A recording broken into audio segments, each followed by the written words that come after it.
So let's have a very quick conversation of the civil wedding process.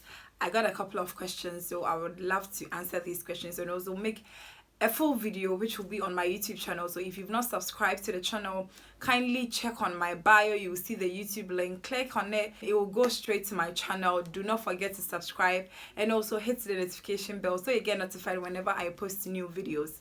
So on here, we post content with regards to wedding preparations, event venues, and a whole lot. So if you are interested in such content, hit on the subscribe button and also check me out on all social media platforms. My handles will be at the very end of this video. I said earlier, this is a very quick guide for those who are about to get married but they would want to do it in the civic way or in the civil wedding way. So before that, know that a civil wedding ceremony or a civil ceremony is a non-religious ceremony, but it's a legal marriage ceremony. So it's non-religious, but it's the legal marriage ceremony presided over by a legal officer, which can be a lawyer, a magistrate, or any legal officer.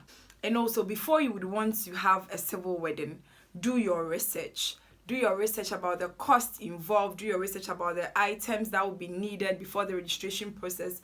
I made a video yesterday on my TikTok page. If you've not seen that video, kindly check it out. I think I provided the requirement for a civil wedding. So check that out and also prepare. Check out your marriage registry at your metropolis.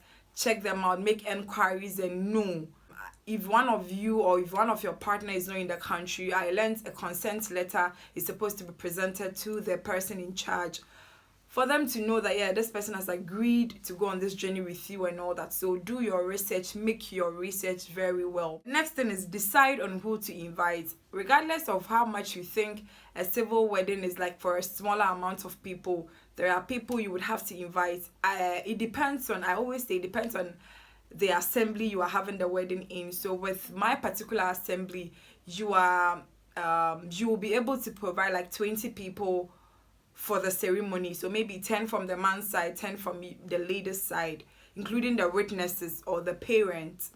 So when you provide these 20 people, you'll be able to use the assembly's auditorium. Bear in mind, I would, in this video, latter part of this video, I would explain to you the two forms of having a civil wedding. That is, if you want the assembly to help with the signing, or if you'd want to have your wedding recorded at the assembly's registry, there are two ways. So do not forget to stick with me, listen till the very end, because the very end there is a tip in that end part. You get it? So with regards to the guest size, know that there is a limit to the number of people you are supposed to invite for the civil wedding, especially if you'll be having it at the assembly's auditoriums. If you are somebody who has a lot of people, know that you would have to cut down your guest list or your guest size. And also, you'll be opportune to hire few vendors. A professional photographer is very key, but some assemblies also provide photographers. So based on your choice, if you would want to bring your own photographer, you would have to talk it over with the assembly. And also, you can provide small snacks for the people you are inviting to the place. So let's say a pie, sometimes small chops or anything. You can't provide the fufu and the soups and all that. No, some assemblies do not take that. So kindly bear that also in mind. So the very main reason why people opt for civil wedding is it's not really that expensive. You would cut down on a lot of costs. Also, a lot of comments saying, oh, so if I do civil wedding, can I forfeit a traditional marriage? A traditional marriage is very important. A civil wedding is used in place of a church wedding. So people do the civil wedding, they don't do church wedding. People do both civil and church. People even do the three: engagement, civil, and church. So it's really based on how you want it. But like, what I really know is if you have any plans of traveling outside or anything, at least